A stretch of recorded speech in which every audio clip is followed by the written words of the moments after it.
Hello and welcome. This is Rooflemonger, my friends. Today we're going to be talking more about Street Fighter 6 and Street Fighter 6 through the lens of Street Fighter 5. Specifically, Street Fighter 5 added a lot of gameplay mechanics that have never before been seen in Street Fighter, and I think some of them are worth keeping or at least modifying a little bit, and maybe some others, well, they're destined for the dumpster.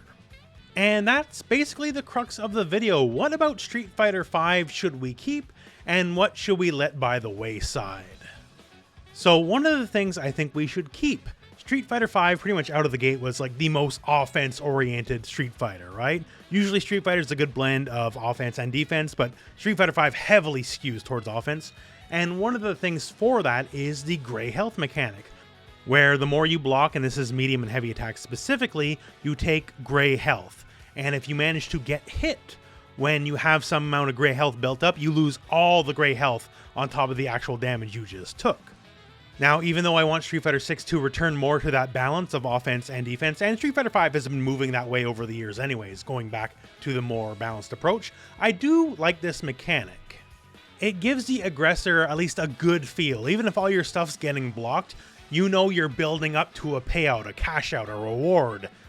Once you can finally hit the enemy for real, all that gray health you've been building up, that's the big bonus.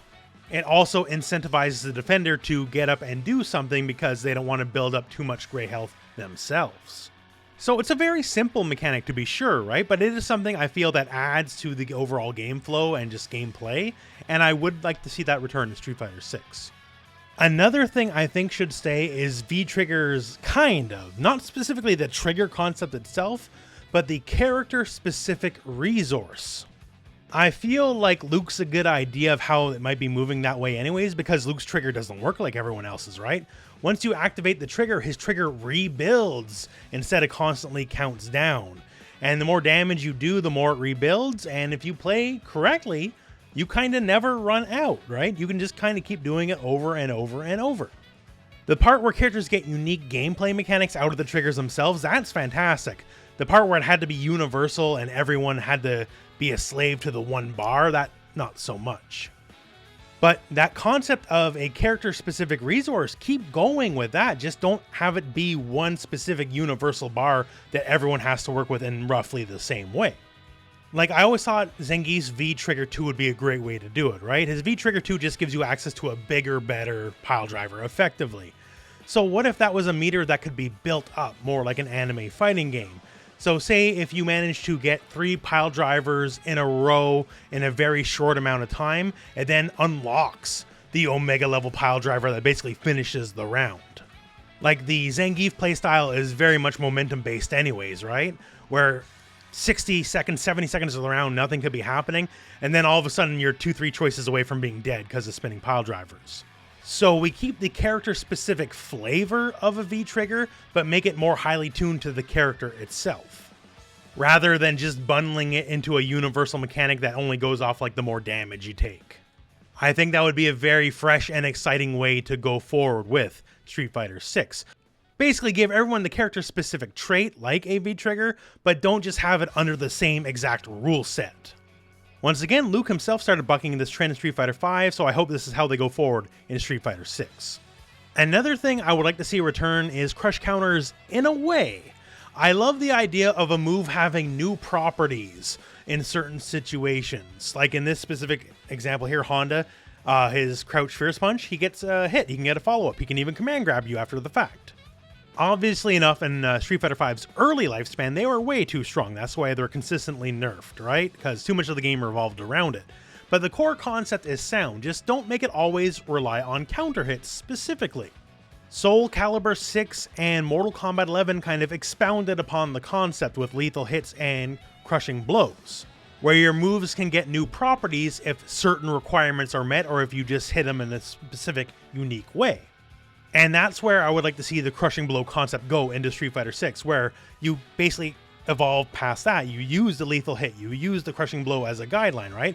You give characters certain moves that have new properties based on if you did something special or perhaps fulfilled a certain requirement.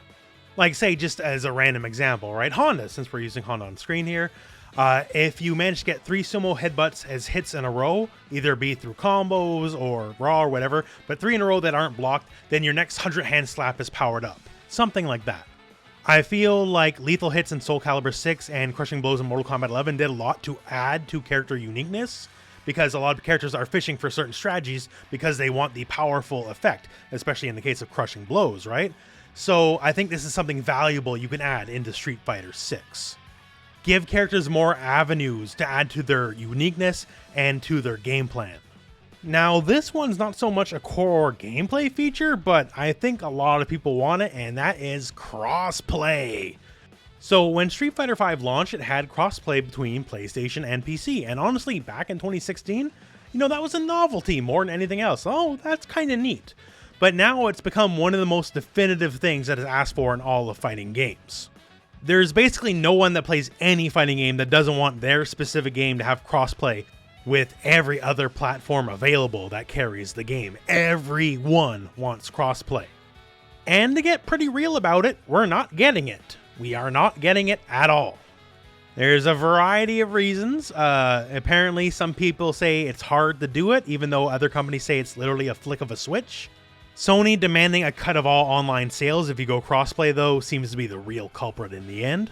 But Street Fighter V did have crossplay. So it's really as simple as this. If anything less than crossplay in Street Fighter 6 will be a titanic disappointment.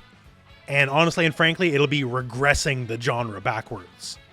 Love it or hate it, Street Fighter is the flag bearer of the genre. So people are expecting the best out of this game, upcoming Street Fighter 6. And if it delivers anything less than the best, it's going to be a black mark on Capcom. Now, as for things that should go, one of the things I've never cared for in Street Fighter V is the fact that chip kills, well, can't. The only way you can kill someone with chip is with a super move, or critical art. Otherwise, they are immune to all chip damage regardless of how low their life is. It's definitely a trend that's gone through a lot of modern fighting games. I believe Persona 4 Arena was the first game to really start this. And I get the idea of it, that you need a clean hit to finish the round, but it's never been a feel-good thing to me. To me, if you were going to die from chip, that means you were losing the whole round anyways, right? You are in a position where you have no health and you're about to lose. So yeah, the chip should kill you. That makes sense to me anyways. And especially with some games now coming out, like the King of Fighters 15, where they never had that rule set, right? Chip kills just like it ever did. And when I'm playing that game, I'm like, yeah, this feels about right. So I hope this feature of Street Fighter V kind of goes away come Street Fighter 6 and we have proper chip kills return. Another thing I would like to see in Street Fighter 6 compared to Street Fighter 5 is faster walk speeds. Street Fighter 5 walk speeds are basically nerfed across the board compared to Street Fighter 4. Pretty much everyone was faster in Street Fighter 4 and Street Fighter 3 and Street Fighter 2. Like, quick example here. So Cammy, who is absolutely one of the fastest walk speeds in Street Fighter 5, versus T-Hawk in Street Fighter 4, who has one of the slowest. Yes, Cammy wins, but she doesn't exactly win by a mile here. Just for the overall pace of the game, I would like to see the walk speeds at least back to Street Fighter 4 levels, if anything.